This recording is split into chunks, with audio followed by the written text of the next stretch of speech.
Donc, je rappelle, voilà, on va partager le tableau comme d'habitude. Voilà, je rappelle l'essentiel de ce que nous avons fait la dernière fois. Dans le cas, donc ça c'est juste un rappel.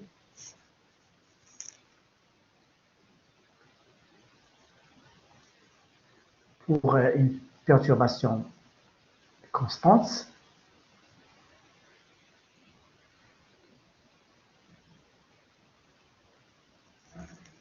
sous forme d'un créneau ou bien d'une fonction d'Heaviside d'amplitude W0 qui est appliquée à partir de l'instant t égale 0,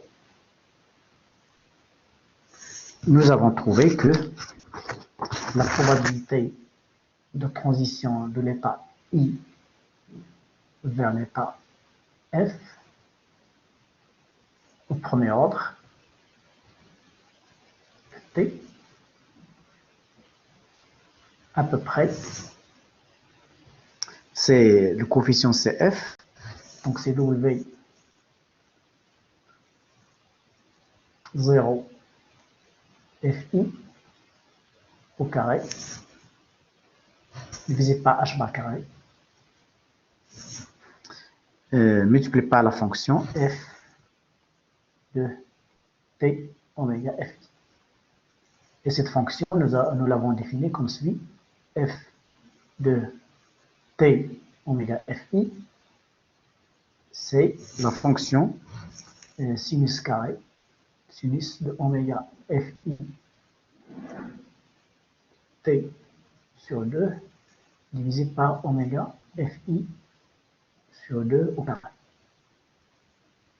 Et là, je rappelle que cette fonction c'est une fonction très localisée, voilà, oscillante, avec une amplitude décroissante, je m'excuse, voilà, à partir de pi et de moins pi. Si je la trace en fonction de x. Voilà. Et ça, c'est k sinus x sur x au carré. D'accord? Et l'amplitude maximale, c'est 1, bien sûr, ici c'est 0. D'accord? Donc là, je rappelle l'essentiel de ce que nous avons fait. Et nous avons conclu que les transitions les plus probables, les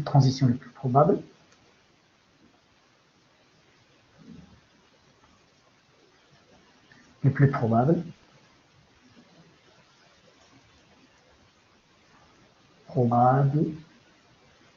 sont telles que l'énergie finale est égale à peu près à l'énergie initiale. Bien, nous avons montré aussi que EF moins EI est inférieur ou de l'ordre de la quantité, comme je l'avais dit, H sur T. C'est bien ça. H sur T, c'est ça? H sur T.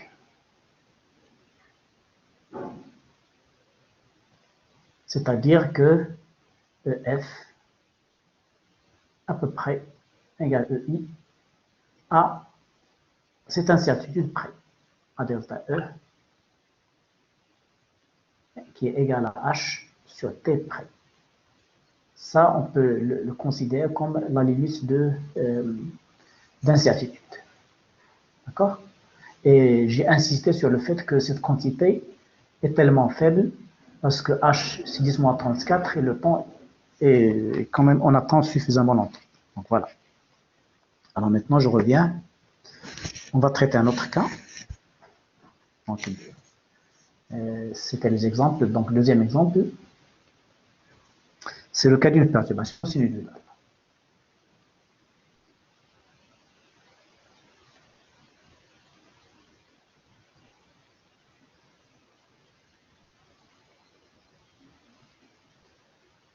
Sinusale. En fonction du temps, bien sûr.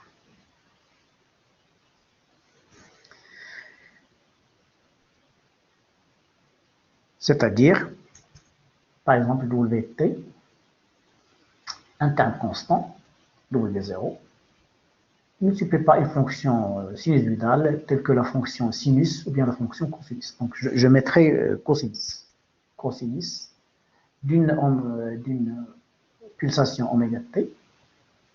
Bien sûr, oméga, c'est la pulsation de la perturbation. Et bien sûr, elle est supérieure à 0. Il ne faut pas la confondre avec la pulsation de bord. Par exemple, un champ électromagnétique, exemple, champ électromagnétique, E de T égale E0 exponentielle I oméga T. Champ électrique. Ou bien champ magnétique. D'accord? Donc, oméga, c'est la pulsation via la fréquence d'oscillation de cette perturbation. Cette perturbation sinusoïdale. D'accord? Que je peux mettre pour le calcul. Donc, je rappelle que C1, F de T, c'est quoi? Rappelez-moi l'expression, c'est à peu près moins I sur H bar, d'après la séance précédente, exponentielle moins I, EI, T sur H bar, d'accord? Intégrale entre 0 et T de W de l'élément de matrice entre F et I. F et I de T prime exponentielle I oméga Fi de T prime. Bien sûr, oméga Fi, c'est la pulsation de bord. D'accord? Donc ça, c'est l'expression du coefficient CF. Et la probabilité de I, de transition de I vers F, à l'instant T, est à peu près, c'est CF modulo carré, T, comme d'habitude, ça c'est une formule générale, à peu près, le module de ça, c'est-à-dire 1 sur H bar carré, intégrale, module au carré de l'intégrale de 0 à T, j'aurais écrit WFI, W0, WFI, de T prime, exponentielle I, oméga, Fi, T prime, de T prime, au carré. Donc je rappelle que oméga Fi, c'est la pulsation de bord, c'est-à-dire la différence d'énergie finale moins l'énergie initiale divisée par H bar carré. H bar. Et WFI de T, c'est l'élément de matrice entre l'état final et l'état initial. Voilà, ça ce sont des rappels. Donc là, il suffit de mettre, la formule est toujours la même, et il suffit de faire le calcul correctement. D'accord? Bon, pour qu'est-ce que je dois mettre ici? Ici, je vais remplacer W par cette expression-là. Je vais la mettre ici. Et pour simplifier la tâche, je vais écrire ce terme de perturbation sous la forme suivante. Je vais le décortiquer, sachant que cosinus alpha, c'est quoi? C'est exponentielle I alpha plus exponentielle moins I alpha divisé par 2. Donc là, si j'adopte cette simplification, ça va me simplifier la tâche de calcul. D'accord? Au lieu de rester avec le cosinus. D'accord? Donc c'est ce que je vais faire. Voilà, dans la suite. Donc je vais calculer cette intégrale en passant par ce changement, bien cette simplification, bien ce développement, et je vous donne le résultat, bien sûr. Donc je passe à la page suivante, si vous voulez. Donc cela veut dire que c'est F de 1 de T, c'est à peu près moins I sur H bar, exponentielle moins I, E, I, T, sur h bar intégrale entre 0 et t. W, alors W0, je peux sortir W0 FI. L'élément, la partie constante. D'accord? Et là, qu'est-ce qu'il me reste? Il me reste exponentielle. Il y a une partie plus et une partie moins. I oméga plus oméga Fi, T prime plus, alors là je mettrai un 2, le 2 qui vient de cosinus, plus exponentielle I oméga Fi, bien moins oméga. Alors là, je vais corriger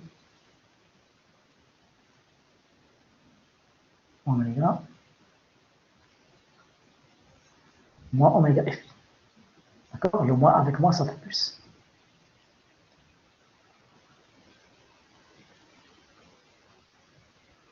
Donc, vous avez compris la méthode, j'espère. T',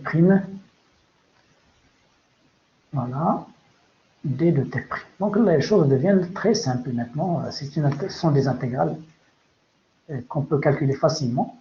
Bon, là, pour toujours des raisons de simplification, ce terme avec plus, ou bien ce coefficient avec plus, je l'appelle oméga plus, juste pour la notation.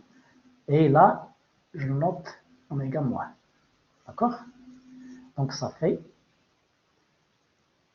moins i sur h bar, exponentielle moins i, e, i, t sur h bar, divisé par 2, W0 Fi, intégrale entre 0 et t, de exponentielle i oméga plus t', d de t', plus intégrale entre 0 et t, de exponentielle moins i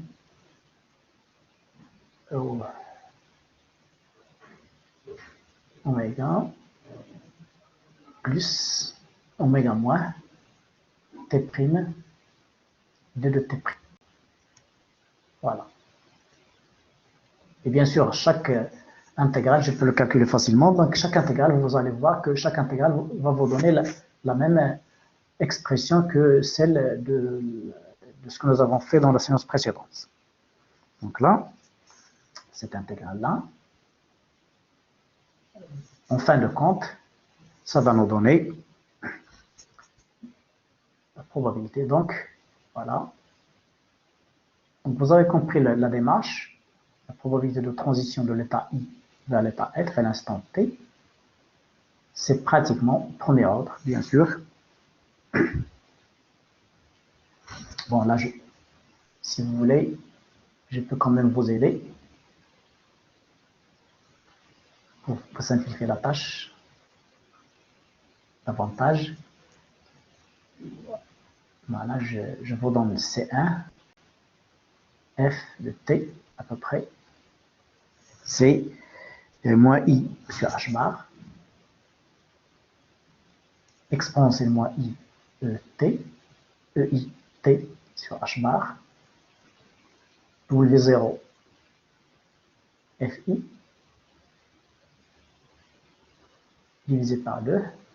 Et là, les deux fonctions, les deux intégrales, qu'est-ce qu'ils me donnent? Ils me donnent exponentielle oméga plus T sur 2 avec I.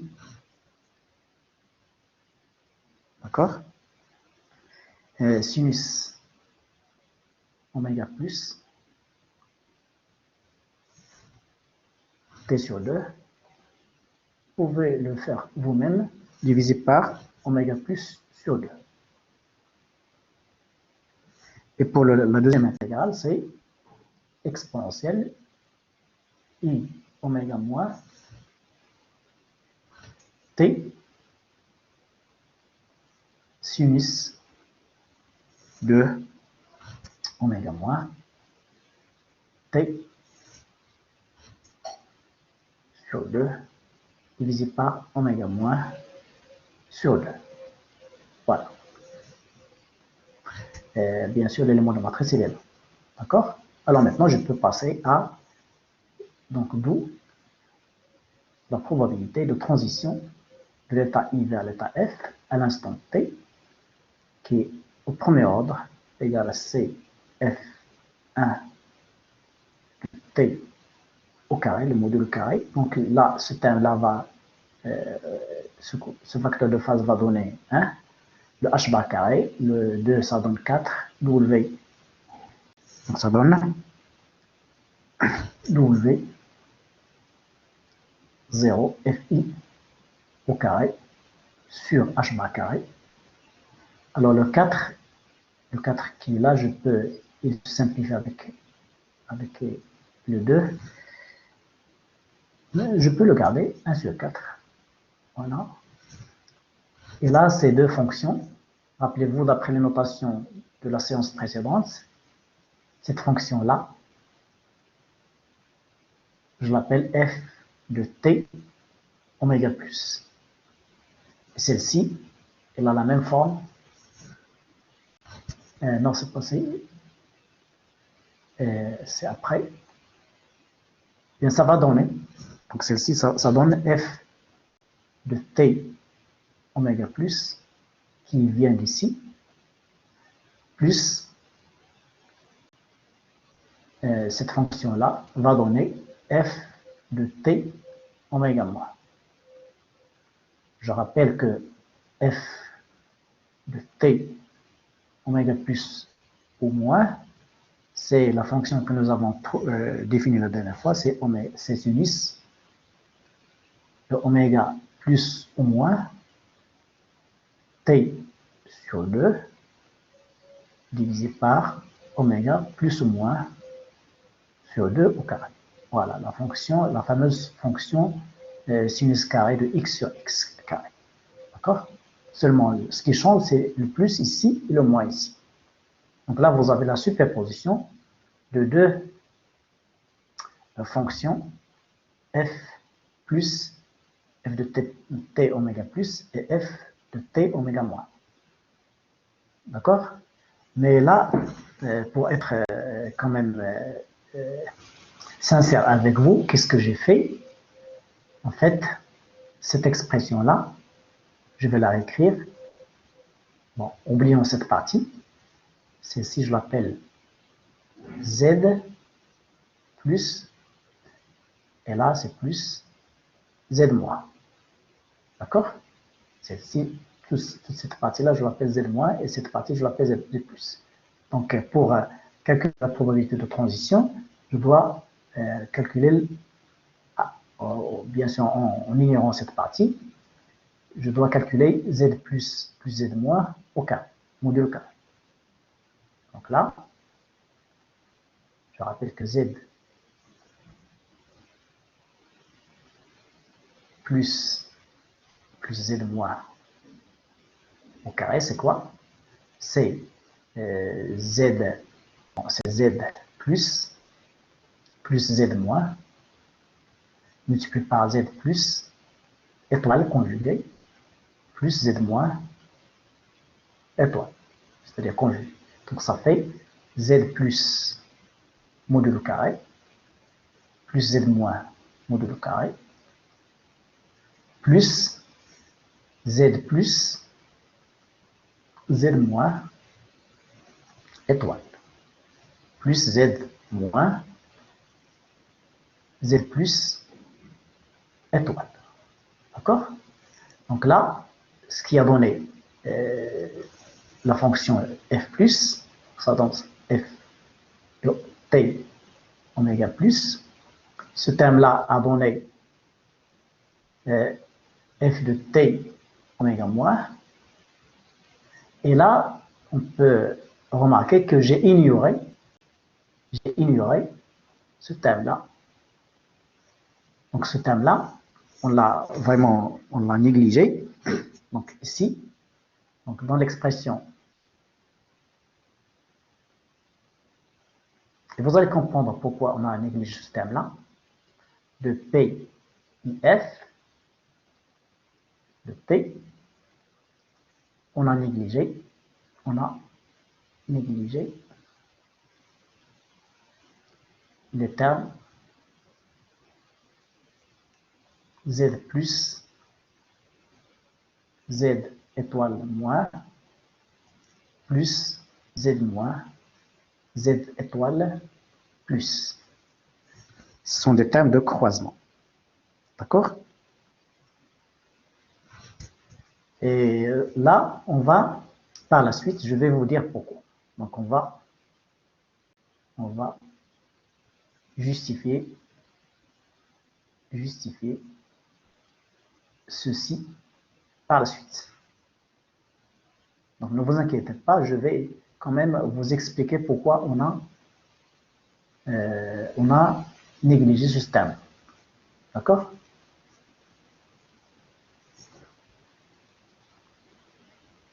Donc, je reprends. Donc, j'ai écrit que PIF de T, c'est pratiquement W0 FI au carré sur H bar carré, 1 quart facteur de FT oméga plus FT de oméga moins. Donc là, j'insiste toujours, j'ai négligé le terme de croisement. On va le justifier pourquoi. D'accord?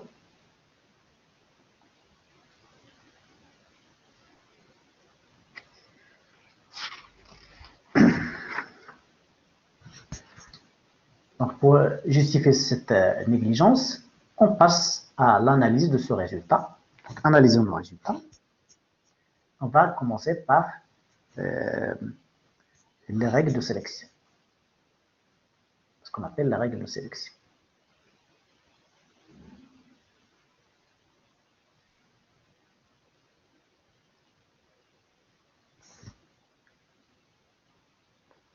D'accord? Qu'est-ce que vous remarquez?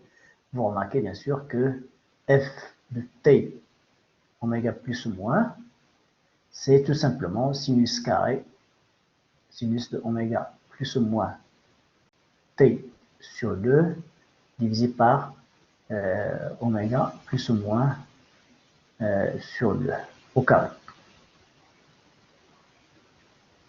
D'accord? Et bien sûr, ces fonctions-là sont des fonctions oscillantes. D'accord? Par exemple, si vous supposez que oméga, on va supposer pour simplifier le raisonnement,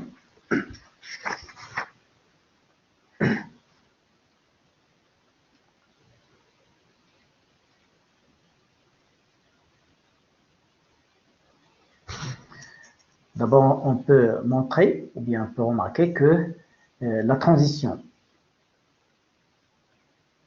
ou bien les transitions, ou bien c'est juste la transition de l'état phi i vers phi f. Si ce terme est nul, le terme de la matrice, de l'élément de matrice est nul, et rien n'est possible. Donc, n'est possible que c'est l'élément, que si l'élément de matrice, l'élément de matrice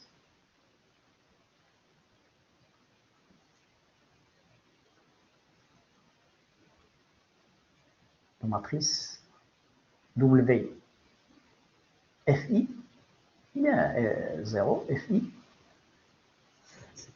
est non nul. S'il est nul, le problème n'a pas de sens, est trivial, est non nul. Voilà. Donc ça, c'est une règle de sélection. Une première règle de sélection. D'autre part, je rappelle que, donc, supposons, donc ça c'est la première règle, on va passer à la deuxième règle. Donc ça c'est le premier constat, d'accord? D'abord pour faire une analyse physique, il faut d'abord supposer, ou bien il faut que au préalable, la perturbation puisse croiser les états phi f et phi i. S'il n'y a pas de croisement, s'il n'y a pas de chevauchement, il n'y a rien. S'il y a un découplage, c'est-à-dire couplage, là, couplage, c'est-à-dire que la perturbation doit créer un couplage entre phi i et phi f. S'il n'y a pas de couplage, il n'y aura aucun effet. Il y aura juste un décalage en bloc, ou bien un shift. D'accord? Donc je passe à la page suivante.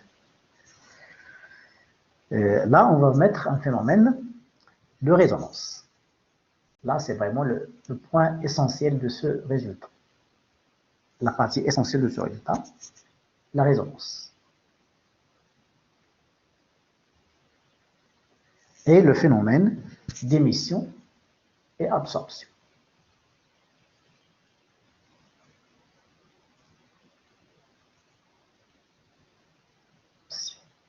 Voilà. Je rappelle l'expression de la probabilité de transition au premier ordre de l'état I vers l'état F. C'est pratiquement, comme je l'avais dit plusieurs fois, W0 FI au carré divisé par H par carré 1 sur 4. Et là, vous avez la somme des deux fonctions f de t oméga plus f de t, les deux fonctions à deux paramètres, au paramètre t. T, c'est un paramètre.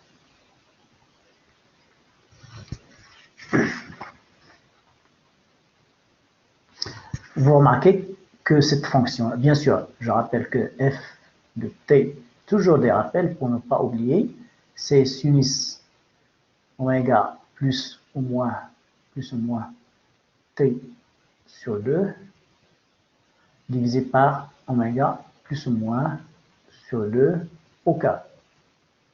Donc là, vous rappelez bien que ces fonctions sont des fonctions oscillantes qui sont très concentrées autour de 0. Donc cela veut dire que la probabilité PIF est une fonction sinusoïdale ou bien oscillante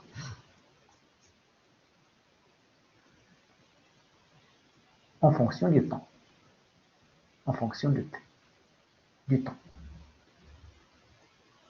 Ça, c'est un premier résultat. Je rappelle, donc là, si vous passez, je rappelle que d'après la séance précédente, je peux représenter ces fonctions-là. Bien sûr, la fonction sinus, je rappelle que la fonction sinus de oméga t sur 2 divisé par oméga sur 2, que ce soit plus ou moins, si vous voulez être plus précis, plus ou moins,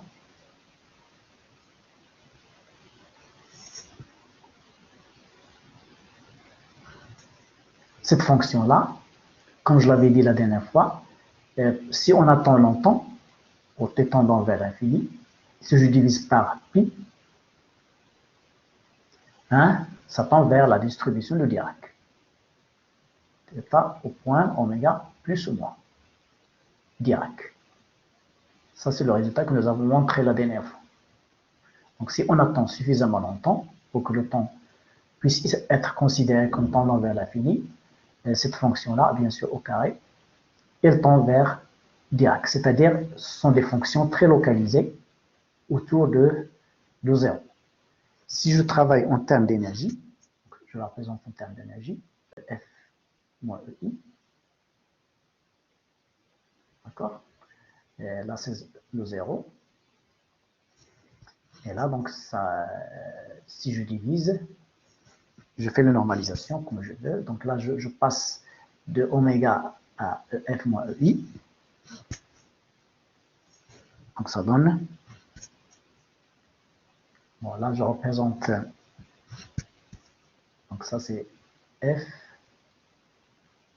de t oméga plus ou moins divisé par pi.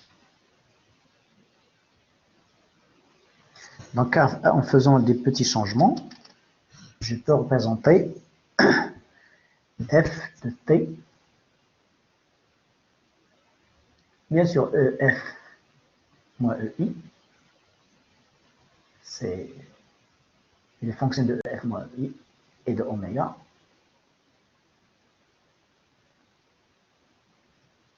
Juste avec ef avant d'introduire l'oméga, je rappelle juste avant d'introduire l'oméga, divisé par 2 pi h bar t. Donc je rappelle que cette fonction-là, elle tend vers Dirac. Voilà. Elle est très concentrée autour de 0.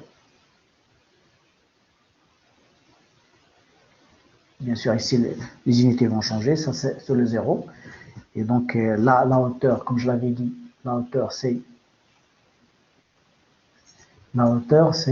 comme je l'avais dit, c'est 2 pi c'est t divisé par 2 pi h bar.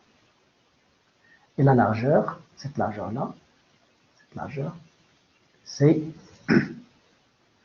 4 pi h bar sur t. Donc là, vous voyez que lorsque t tend vers l'infini, cette fonction-là tend vers, lorsque t tend vers l'infini, cette fonction-là tend vers delta de ef moins e. Bien sûr, avant d'introduire le oméga, d'accord? Lorsque t tend vers l'infini. Donc ça, c'est juste un rappel. Donc c'est la même chose ici. Je peux raisonner avec oméga plus 1 moins gamma. Pour cela, je vais, donc supposons, bien sûr que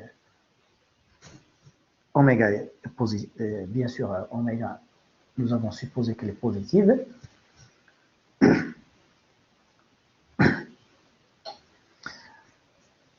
Alors, f de t, oméga plus, c'est f de t,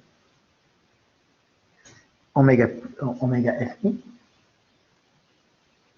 plus oméga. D'accord?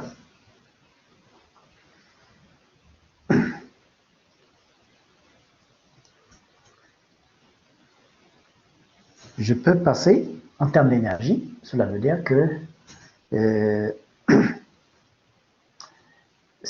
la fonction f de t plus, elle est résonante. Il y a une résonance lorsque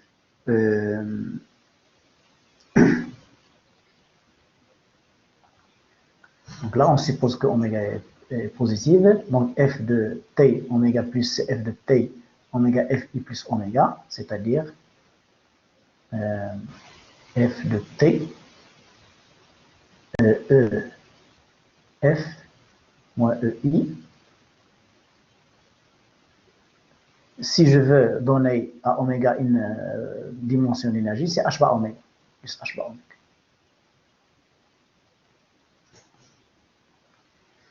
Donc la fonction ft, ft oméga plus, présente une résonance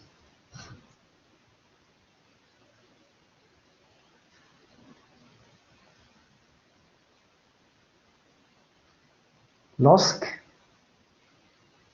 oméga, h bar oméga, va être égal à ei moins ef. C'est-à-dire ça égale 0. D'accord? C'est-à-dire au point ici, en ce point-là, delta de oméga plus égale 0. Ça, ce pic-là, il est concentré en oméga plus égale 0.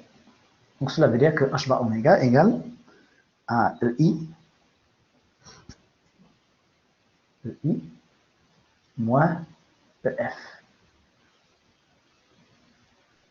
Et bien sûr, comme oméga est supposé positive, cela veut dire que ei est supérieur à EF. EI supérieur à EF. Donc l'état initial, c'est EI, d'accord? Et l'état final, c'est EF. Et le passage de l'état EI vers l'état EF se produit à la résonance,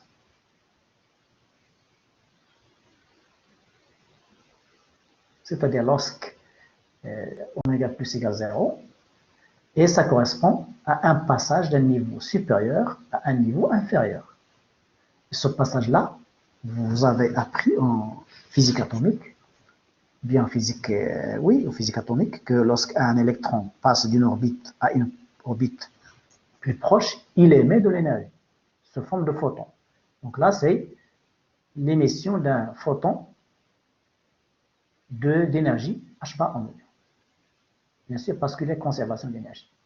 Donc ça, c'est ce qu'on appelle cette, lorsque il y a résonance pour F de T oméga plus, il y a émission d'un photon d'énergie H bar oméga. Donc c'est un processus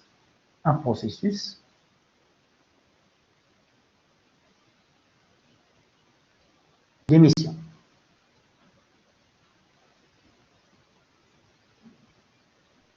On est devant un processus d'émission, c'est-à-dire que le système passe de EI vers EF, qui est inférieur à EI,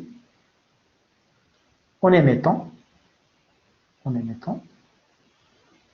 un photon d'énergie H bar oméga. Donc, émission d'un photon d'énergie H bar oméga à la résonance. D'accord? Et bien sûr, vous allez comprendre de vous-même de façon spontanée que le contraire est possible, parce que ces phénomènes-là sont omniprésents, puisqu'il y a possibilité d'émission, il y a également possibilité de... le contraire d'émission, c'est l'absorption. Le système peut absorber un photon d'énergie H bar oméga pour passer de EF vers E. D'accord? Et ça provient de F de T oméga moins.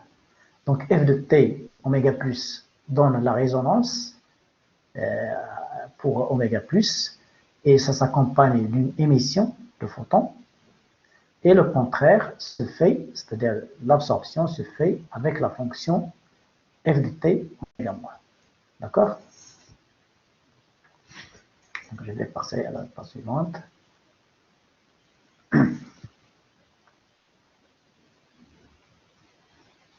Donc de la même façon,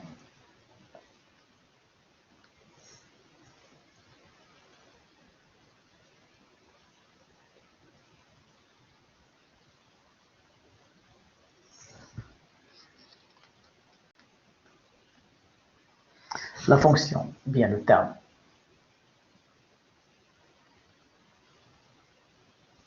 F de T oméga moins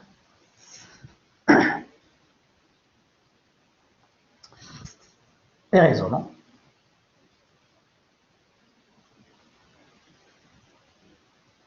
pour oméga moins égale 0. C'est-à-dire H bar oméga égale cette fois-ci égale à EF moins E.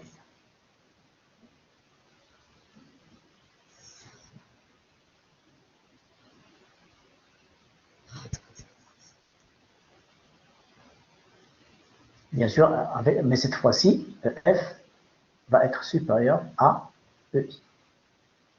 Voilà. Puisque oméga est positif.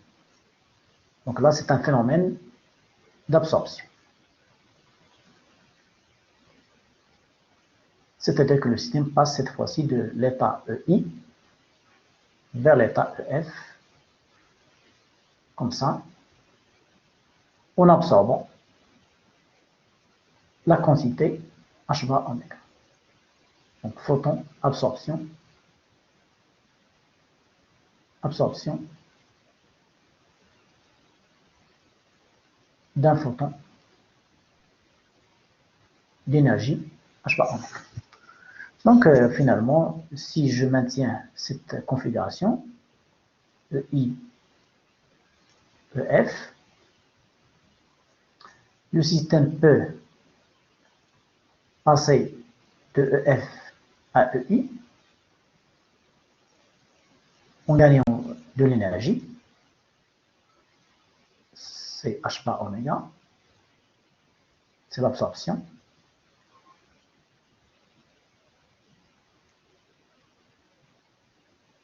Comme il peut descendre de l'état du niveau EI vers le niveau EF en émettant H bar oméga, donc c'est le processus d'émission. Et ce sont des processus qui sont inévitables, ils sont omniprésents.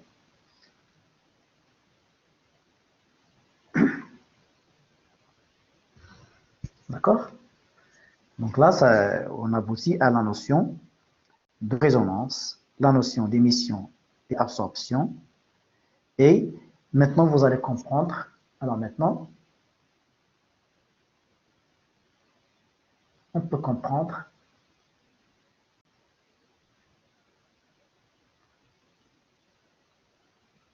pourquoi on a négligé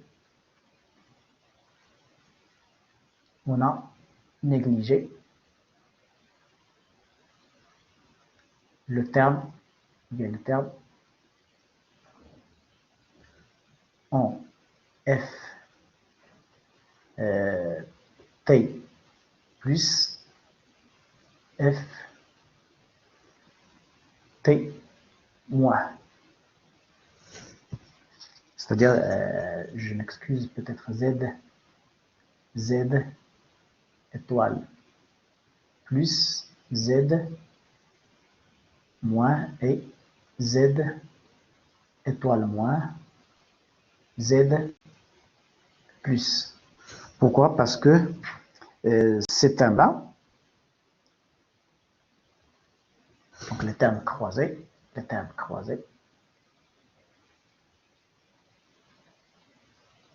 plus fiable.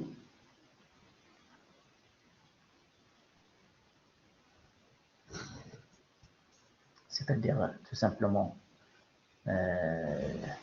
sinus oméga plus T sur 2 et multiplié par sinus oméga moins T sur 2. C'est un là. Pourquoi? Parce que le système ne peut pas à la fois satisfaire la résonance et l'antirésonance. D'accord? Soit il y a cette possibilité, oméga plus égale 0, soit oméga moins égale 0. Mais on ne peut pas les avoir toutes les deux en même temps. Donc, voilà. Car le système ne peut satisfaire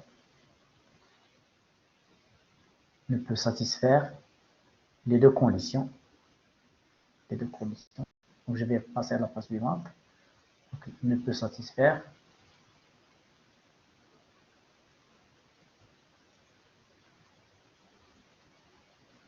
à la fois, bien simultanément, à la fois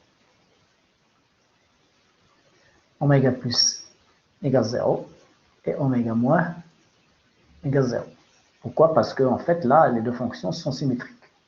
Je m'excuse. Ça, c'est oméga moins et symétriquement oméga plus. D'accord? Donc, on ne peut pas les satisfaire. Soit on est ici, soit là. Donc, c'est pour ça nous avons négligé le terme de croisement. Et avec maintenant le justificatif que vous voyez, qui est très convaincant. D'accord? Donc, comme dernière remarque, la condition de résonance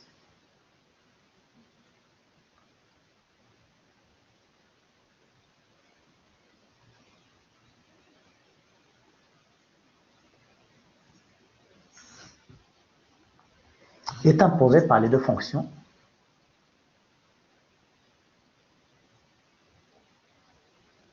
par les fonctions f de t oméga plus ou moins. Et bien sûr, n'oubliez pas que chaque fonction, la largeur de cette fonction-là, à peu près, comme je l'avais dit tout à l'heure, c'est pratiquement de l'ordre de, si on travaille en termes de delta en fonction de oméga, c'est de l'ordre de 1 sur t. Donc delta t et delta oméga, c'est de l'ordre de 1 sur t. Delta oméga, de l'ordre de 1 sur t. Donc ces deux fonctions-là de largeur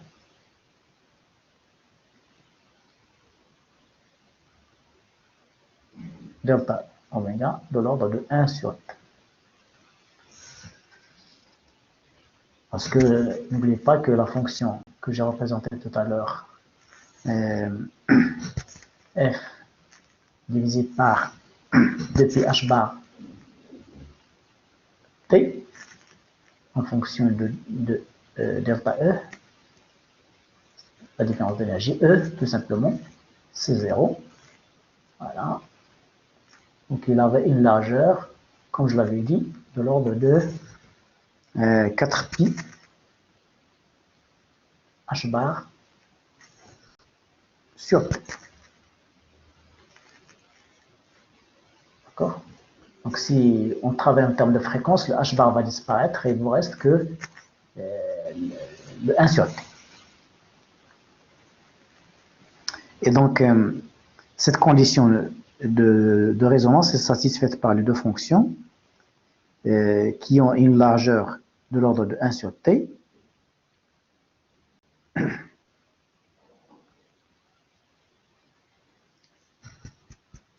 et qui autorisent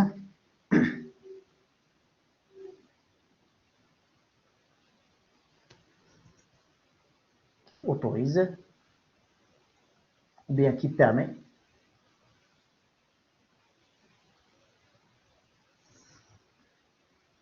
un léger décalage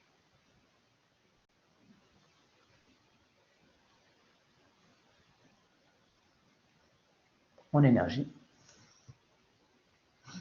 entre l'énergie EF et l'énergie EI,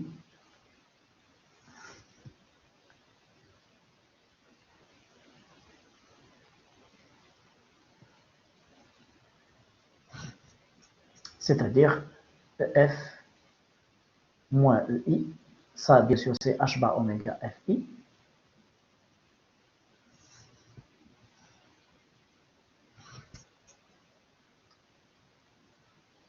d'une part et H bar oméga d'autre part.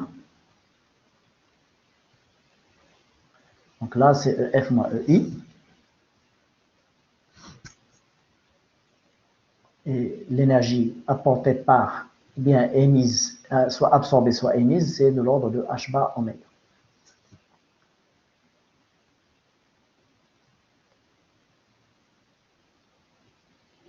C'est-à-dire que delta E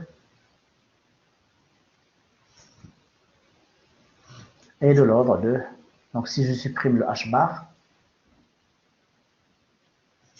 si je remets le H bar ici, voilà, delta oméga 1 sur T, je multiplie par H bar, je multiplie par H bar, voilà, donc c'est de l'ordre de H bar sur T.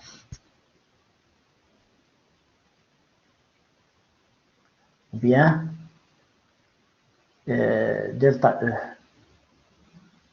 multiplié par delta T, ça c'est, on appelle delta T, de l'ordre de ou supérieur à H bar. C'est ce qu'on appelle la relation d'incertitude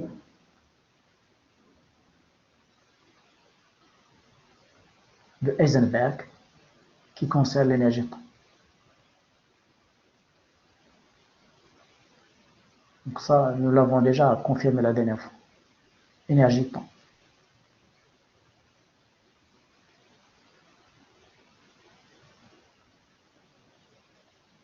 Voilà. Donc on retrouve le même résultat. D'accord? Donc ce qu'il faut retenir, c'est qu'avec une perturbation sinusoïdale, c'est-à-dire harmonique, qu'on appelle aussi harmonique, il ne faut pas la confondre avec l'oscillateur harmonique, c'est harmonique, on peut assister à des phénomènes de résonance ou bien anti-résonance, et bien sûr ça se traduit par émission ou bien absorption de photons d'énergie apportés par la contrainte appliquée, par exemple un champ électrique ou bien un champ magnétique ou bien une force oscillante ou bien n'importe quoi. D'accord? Et entre autres, ça permet de retrouver la relation d'incertitude Heisenberg qui concerne l'énergie et le temps. Parce que l'énergie et le temps sont également considérés comme des variables conjuguées, à l'instar de X et P. Delta X, delta P, de l'ordre de H bar. Donc c'est la même chose ici, delta E, delta P, de l'ordre de H bar. D'accord?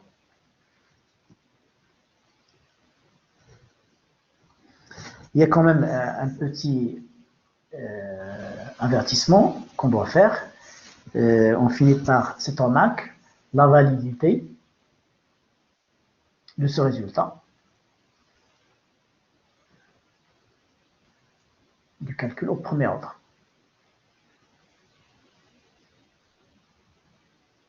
Est-ce qu'il est toujours valable? En fait, il n'est pas toujours valable, c'est-à-dire P, I, F, de T.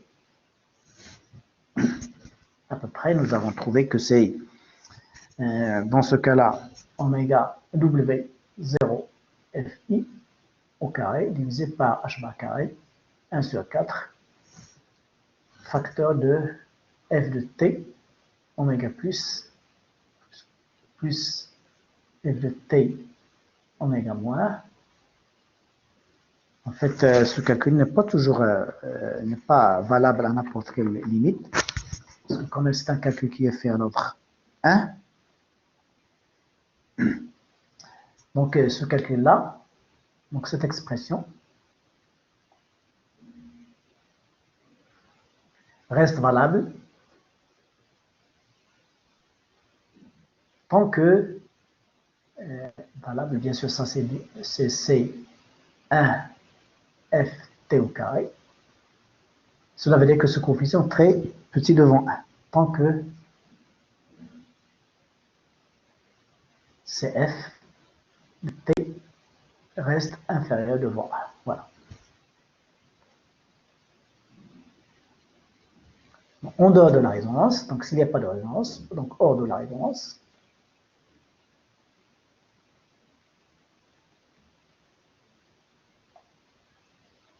c'est-à-dire loin de la résonance, nous aurons cette condition-là, et se traduit par le fait que W0FI au carré, divisé par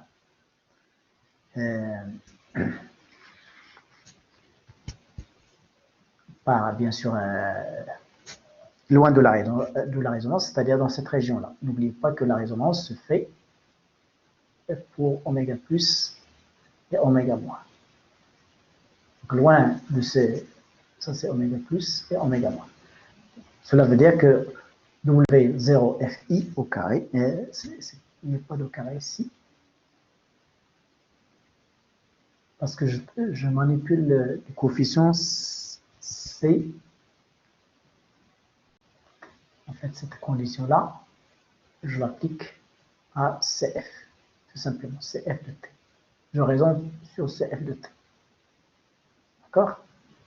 Voilà.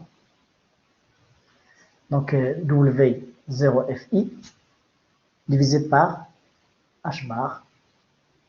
Là, je mettrai pour m'assurer que tout est positif, oméga, plus ou moins oméga FI.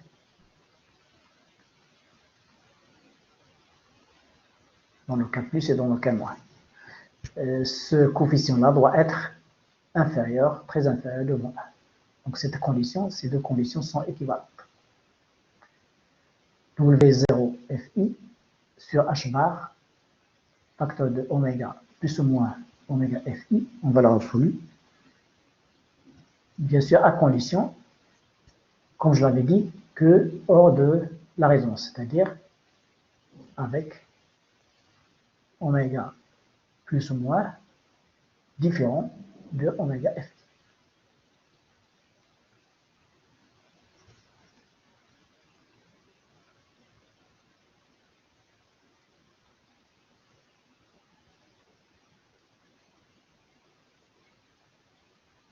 D'accord?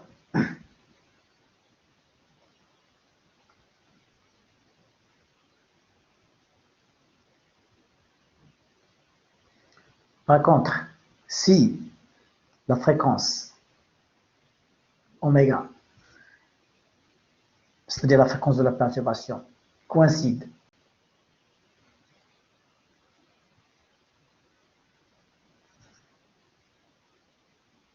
avec la fréquence de transition, c'est-à-dire la fréquence de bord.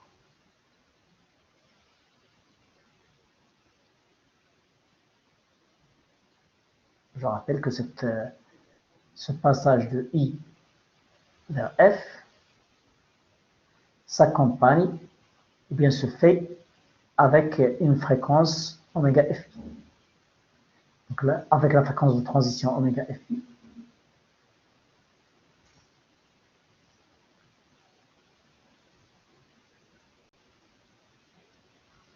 Pour être sûr, pour être dans le cas général, je mettrai la valeur absolue. Parce qu'on ne sait pas quel est le niveau supérieur. Est-ce que I ou bien F. Donc si, c'est-à-dire oméga, donc si oméga égale oméga FI, l'une des deux fonctions, soit plus soit moins,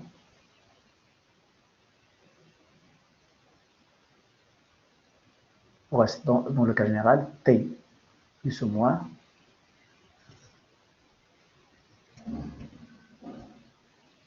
va croître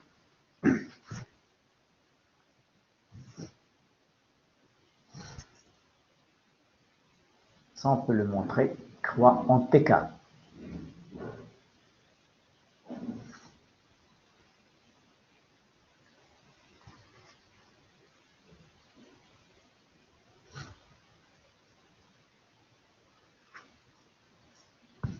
Et cette approche perturbative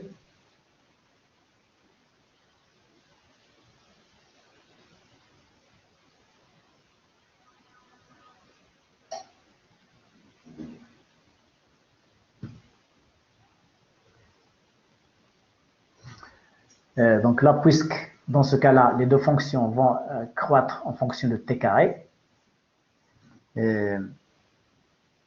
l'approche perturbative ne va plus être valable, ne sera valable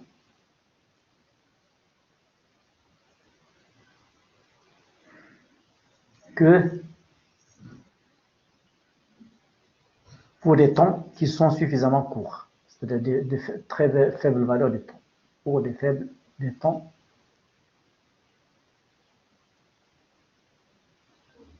très courts, c'est-à-dire t carré.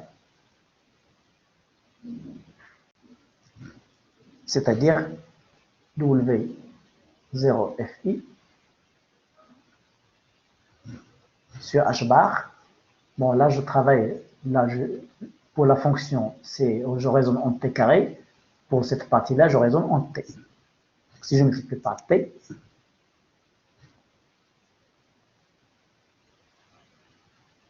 d'accord? je divise par h bar, ça doit être très petit devant, toujours devant 1. Voilà.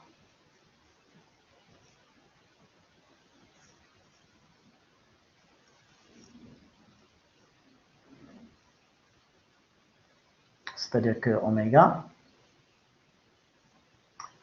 ou bien 1 sur oméga,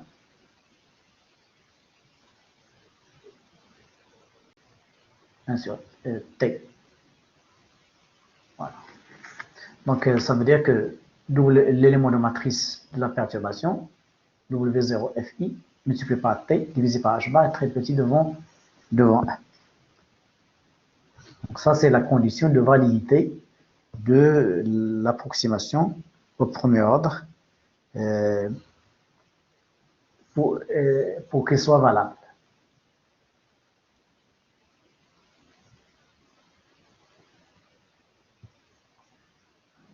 Voilà. On va faire des exercices d'assimilation. D'accord?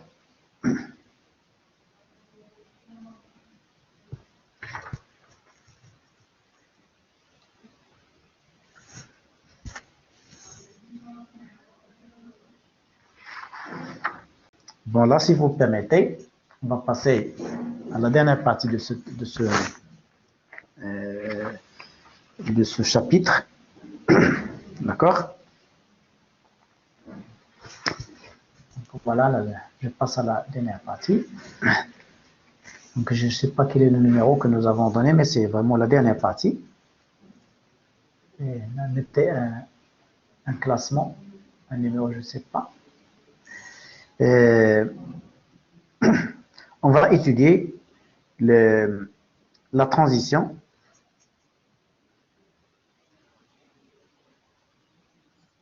ou bien les transitions vers ce qu'on appelle un continuum d'état.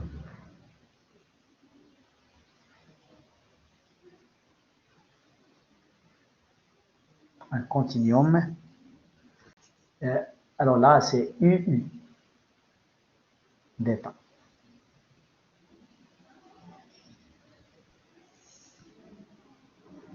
Phi F. Et on va, pour l'occasion, on va étudier ce qu'on appelle la règle d'or de Fermi, qui est très célèbre en physique atomique ou bien en physique quantique. D'accord? Donc, cela se passe. Donc, c'est une situation, donc, pour vous expliquer, donc ça c'est un continuum d'états.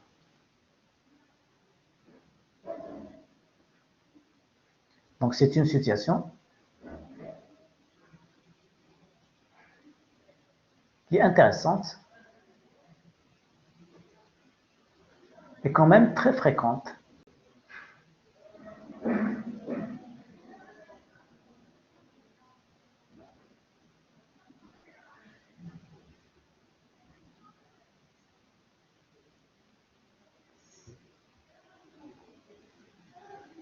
Où l'état final phi f appartient à un continuum d'état. Appartient à un continuum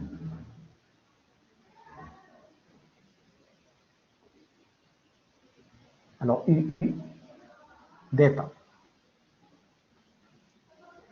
Schématiquement, ça c'est l'état, par exemple l'état phi f, phi indice I, est discret, mais l'état phi f, il appartient à une bande très rapprochée. Voilà. Voilà. Donc phi f appartient à cette bande. Donc, que j'appelle D de f. Et donc, phi indice f appartient à cet espace-là, à ce domaine, bien bande d'état phi.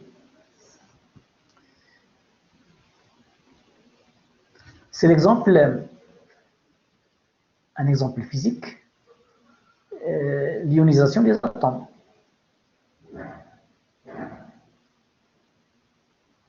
D'un atome. Ça, c'est un exemple très cool. C'est-à-dire le système passe, l'électron passe de l'état lié à un état libre. D'accord? Donc là, il va franchir, lorsque son énergie devient pratiquement zéro, il va franchir une zone, une bande continue. C'est-à-dire il n'y aura plus de contraintes de quantification.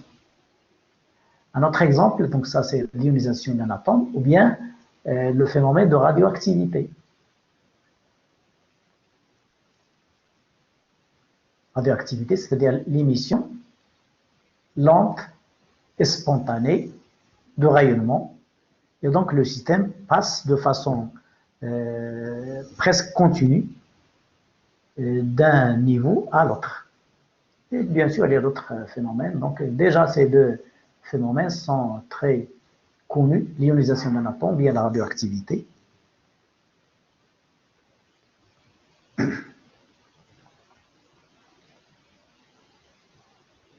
Par exemple, l'atome d'hydrogène, atome H, bien sûr, il est facile à ioniser, atome d'hydrogène, dans son état fondamental.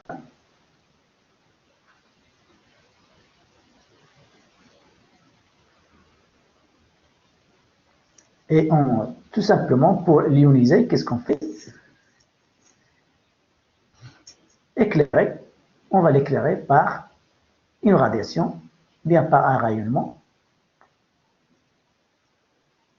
avec une fréquence, bien sûr de fréquence, bien d'énergie.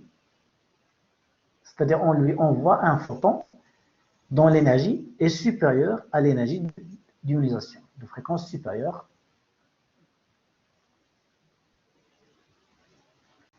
à celle de l'ionisation, de son ionisation. C'est-à-dire cet excès d'énergie, l'électron va en profiter pour passer vers une bande d'état continu. D'accord? Donc l'électron va passer vers un continuum d'état. Donc là, vous avez suffisamment d'exemples. Il y a la diffusion, etc. Il y a pas mal d'exemples qui répondent à cette situation. D'accord? Donc ça, pour expliquer le sens d'un continuum d'état. C'est alors que le système, l'électron ou bien l'atome, passe d'un état discret de H0 phi I, égale E I phi I, vers un continuum d'état, c'est-à-dire un état qui appartient à une bande de largeur, bien sûr, DEF. Donc, phi F appartient à DEF. Continuum d'état, bien bande d'énergie. Bien sûr, avec une largeur finie. De largeur finie.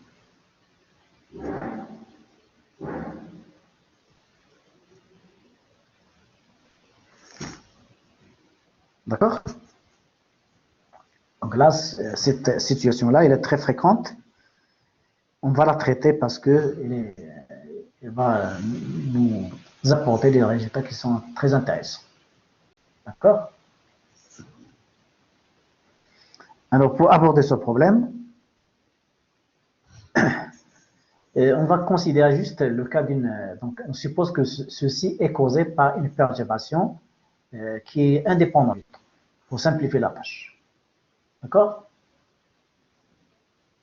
Donc, pour simplifier,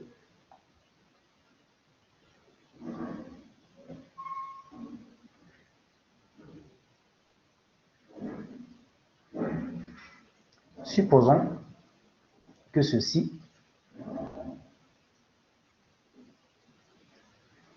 est causé par une perturbation indépendante du temps.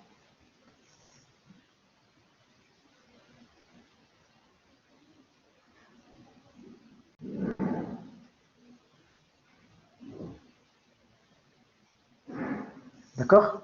Juste pour simplifier.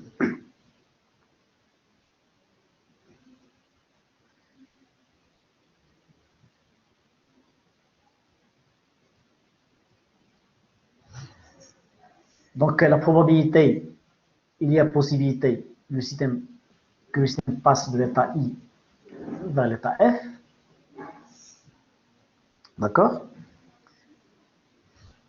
Nous, on va s'intéresser, donc on s'intéresse ici,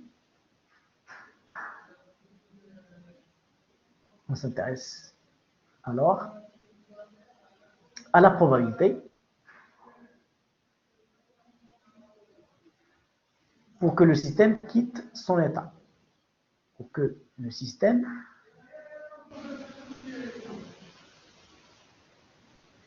quitte, il faut bien comprendre ce que je dis, quitte son état initial. Son état initial.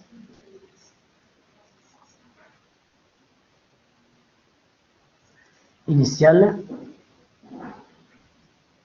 phi. C'est-à-dire, mathématiquement, on cherche P de T pour que le système quitte son état. C'est pas alors maintenant, je ne cherche pas la transition de l'état I vers n'importe quel état F, mais c'est vers les états F qui sont différents de I. Donc, ça, je le note comme ça, indice I.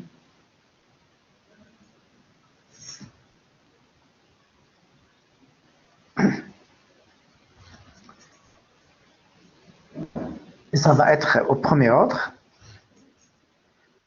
Bien, de façon générale, c'est 1, la probabilité totale, moins le coefficient de la probabilité pour que le système soit dans son état phi, c'est CI T au K. D'accord? Donc là, on cherche la probabilité pour que le système quitte son état initial. Voilà. C'est-à-dire passe de l'état I vers un autre monde, univers. Ça, c'est l'état I.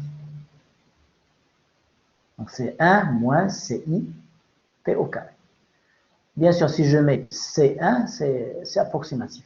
Bien sûr, on va rester à l'ordre 1. Donc, cette probabilité, P phi I de T, un instant T, est égale.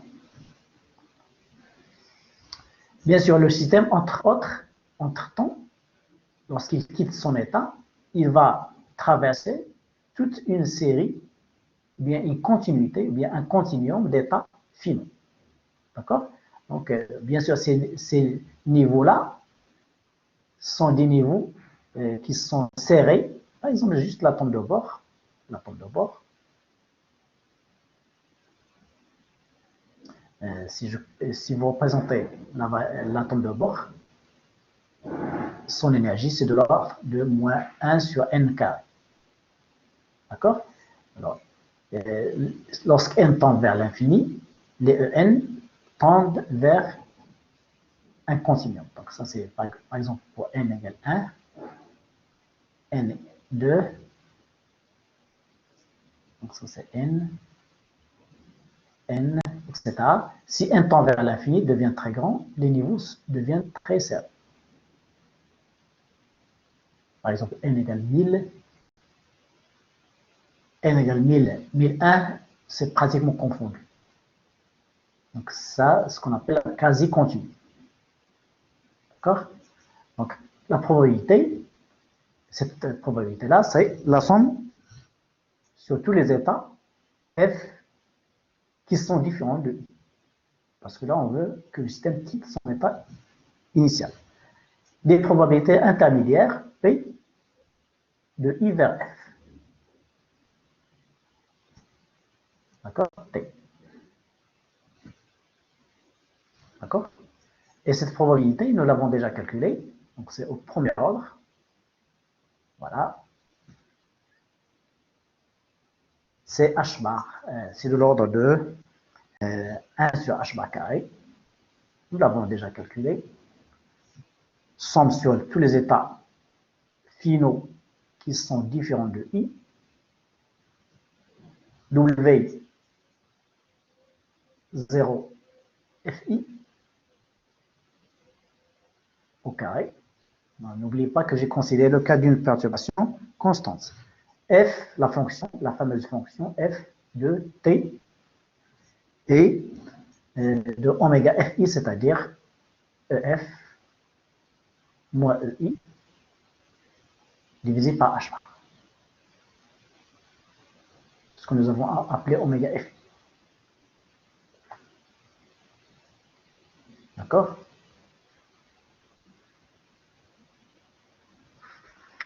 Donc là, j'ai tout simplement utilisé les résultats précédents. Et pour chaque probabilité intermédiaire, son expression est là. Et bien sûr, la probabilité pour que le système quitte son état est donnée par 1 moins C. C'est-à-dire pratiquement ça. D'accord?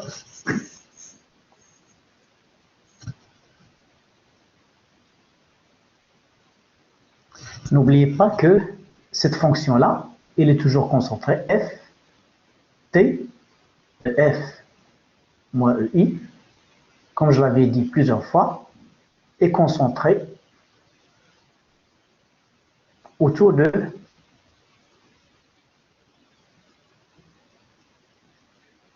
ef moins ei pratiquement égal à 0. C'est-à-dire ef pratiquement égal à ei. Plus ou moins quelque chose. D'accord? Les probabilités les plus significatives, c'est autour de f égale e. Donc là, cette fonction-là peut être schématisée, bien représentée par une distribution de Dirac, des pics de Dirac. D'accord? Donc, pratiquement pic de Dirac. De Dirac, delta de EF moins E.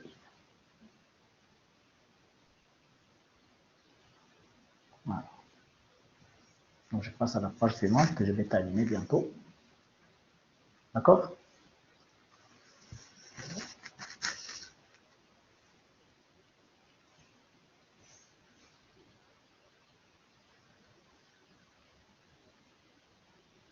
Donc, voilà.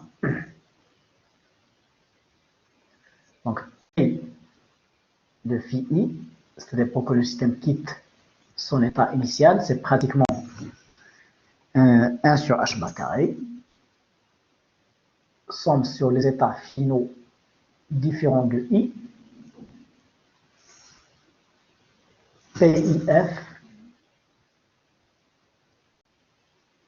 de T, à peu près. Non. Bon, là, je vais effacer, s'il vous plaît. J'efface carrément. Je reprends. P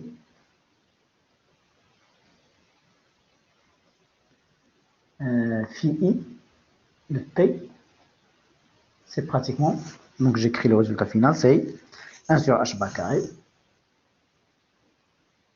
somme sur les états finaux différents de I, W 0 FI au carré, la fonction f de t, EF moins EI, divisé par H bar.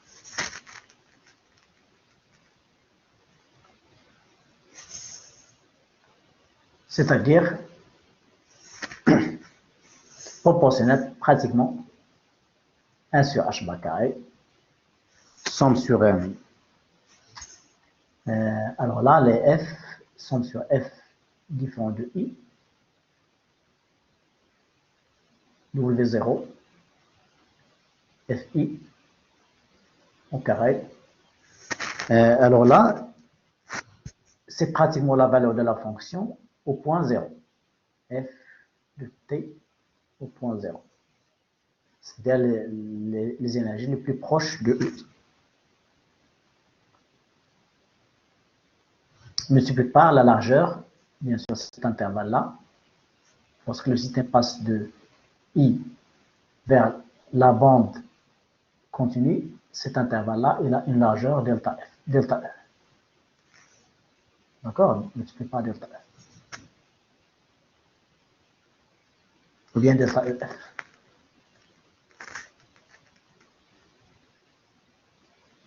Et bien sûr, cette fonction-là, au point 0, elle est pratiquement égale à la distribution de Dirac. Donc, c'est 1 sur h bar carré, somme sur f différent de i, W0, fi au carré, f delta, la distribution de Dirac,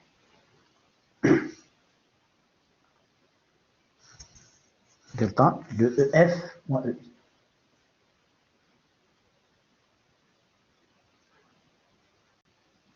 D'accord? Delta de Dirac. Bien sûr, je mettrai delta de t, pour que ce soit delta de t, ef moins ei, c'est la fonction qui tend lorsque t tend vers l'infini, vers la distribution de Dirac f moins e. D'accord?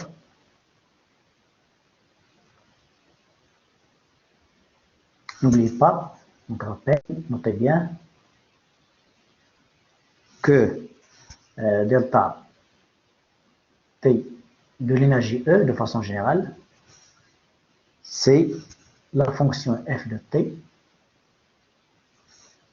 E divisé par h bar, bien sûr, enfin, c'est E divisé par h bar, de façon générale, divisé par depuis h bar t. Là, je passe de la fréquence à l'énergie. Et cette énergie-là, ou bien cette fonction-là, s'écrit également comme t sur 2pi h bar,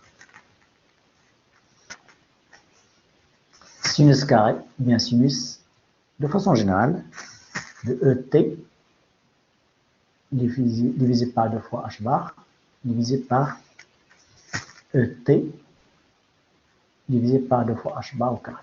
C'est-à-dire de la forme sinus x sur x. Voilà. Et donc cette fonction-là est tend vers, lorsque t tend vers l'infini, je le rappelle toujours, vers la distribution de Dirac au point E. Dirac.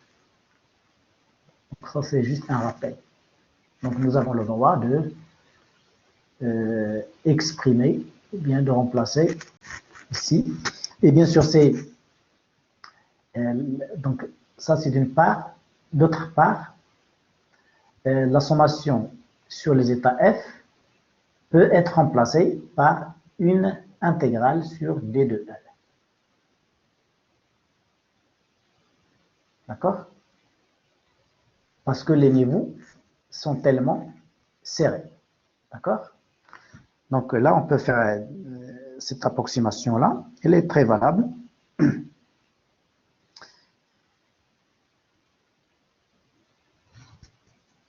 Donc voilà, on fait deux choses. On assimile la fonction f à la distribution de Dirac d'une part, et la sommation, on l'assimile à une intégrale. Parce que les énergies des états finaux appartiennent à une bande très serrée, quasi continue. D'accord? Dans ce cas-là,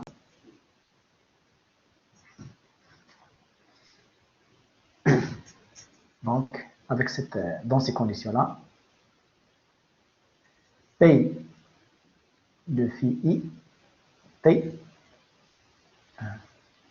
pratiquement égal à 2pi sur h bar.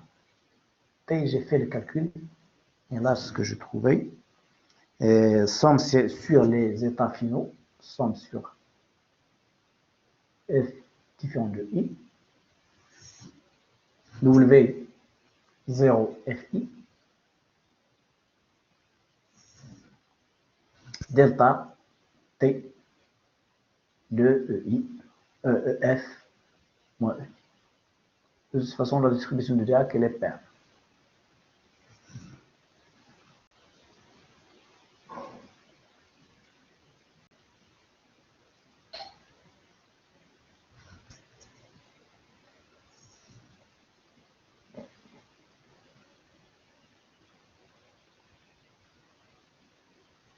Donc, les états finaux, puisque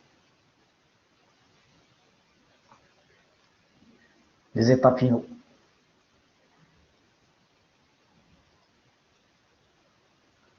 appartiennent à un continuum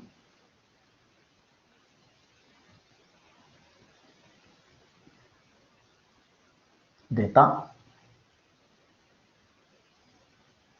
de largeur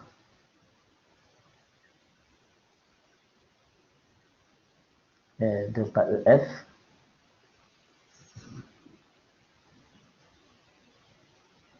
et que le temps est assez, on attend quand même suffisamment longtemps, et le temps est assez long, on attend que le système, par exemple le phénomène de radioactivité, il est très long, et assez long.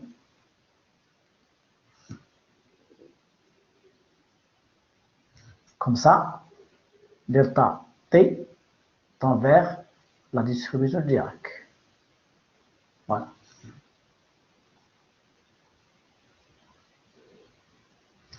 Dans ce cas-là, sous ces conditions-là, donc, la probabilité pour que le système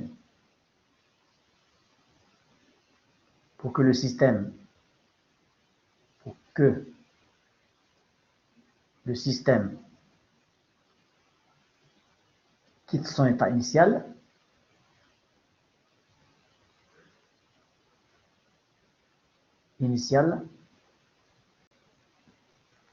vers cette bande d'énergie continuum, de continu d'énergie. Vous voyez qu'elle est pratiquement linéaire et pratiquement linéaire avec le temps. Avec le temps. Alors, vous la voyez comme ça, ici. Donc, P, I, P, phi I, de T. Je peux l'écrire, bien sûr, là, ce facteur-là, tout ça.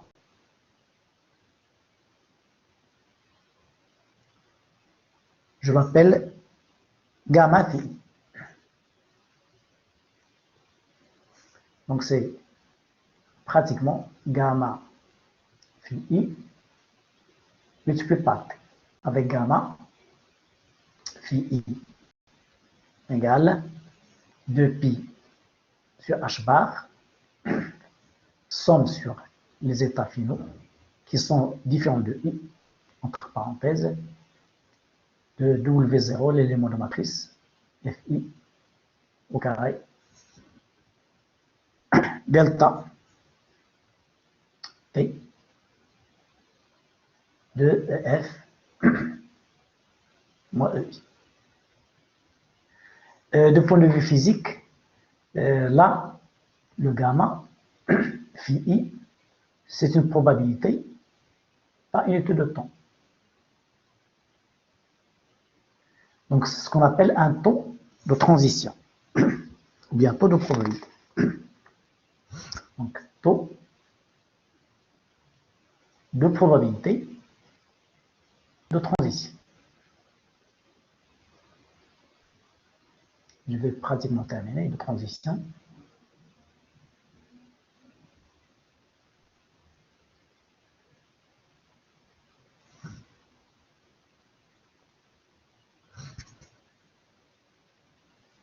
C'est-à-dire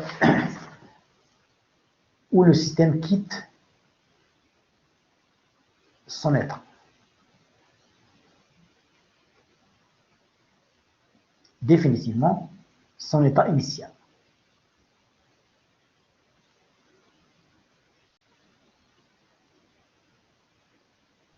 Voilà. Donc, je vais le réécrire pour terminer.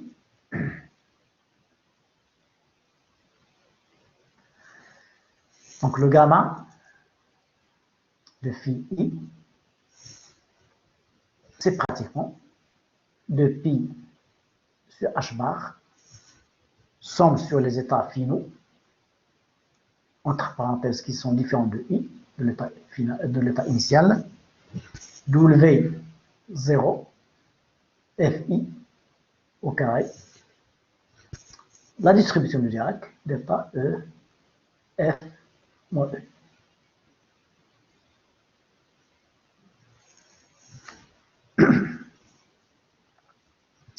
Ce résultat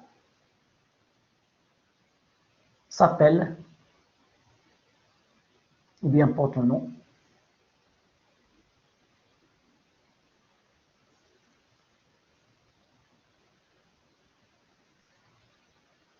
règle d'or de Fermi. C'est Fermi qui a établi ce résultat, règle d'or d'or.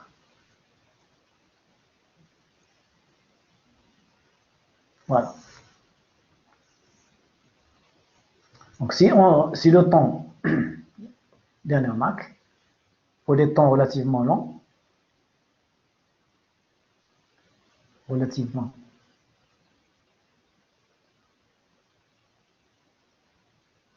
long avec G, voilà. Et vous voyez que, bien sûr, P phi I de T, c'est pratiquement gamma phi I T, d'accord? Ben, mathématiquement, ça peut s'écrire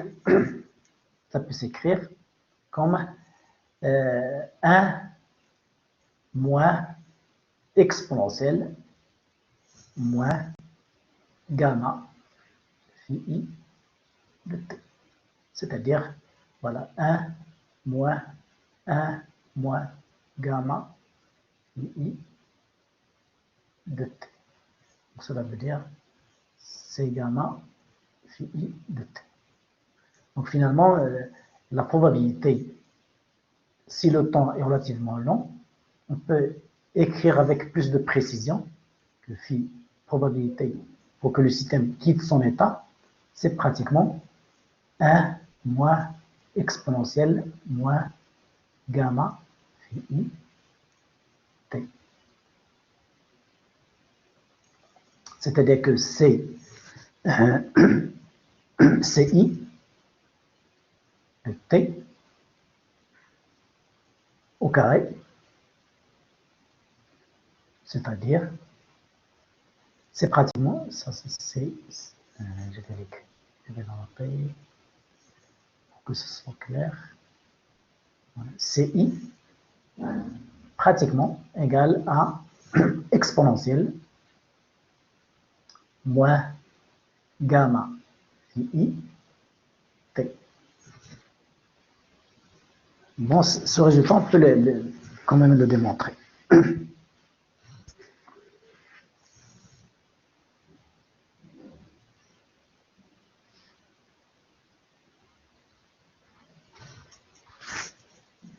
Donc là, je termine par cette remarque. On aura des exercices pour mieux assimiler ces résultats. Moi, j'étais quand même rapide, mais vu les contraintes du temps. Alors maintenant, s'il vous plaît, pour terminer cette séance d'aujourd'hui, je vous demande d'être patient avec moi pour qu'on puisse terminer la semaine prochaine. On va faire, la dernière partie qu'on va faire, c'est la diffusion. Donc, essayez d'être coopératif avec moi, comme ça on pourra aborder le phénomène de diffusion qui est très important pour la suite de votre cursus universitaire, notamment les gens qui veulent faire de la recherche, ou bien la physique des particules, ou bien n'importe quel, dans les solides aussi, Donc la diffusion, elle est très importante. Et donc vous en aurez besoin pour votre recherche. Et c'est vraiment un devoir pour moi que vous soyez initié à ce phénomène de diffusion. Donc là, je vous demande d'être patient et de travailler, de patienter les 2 séances prochaines, Inch'Allah, comme ça on pourra boucler la partie diffusion. D'accord? Donc je vous souhaite un très bon week-end et à la semaine prochaine. Aujourd'hui, je ne vais pas écrire, je ne vais pas noter de présence parce que là, c'est pas grave. Donc là, je ne vais pas noter de présence. C'est samedi. Allez, au revoir et bon week-end. Reprenez votre souffle pendant ce week-end. D'accord. Au revoir.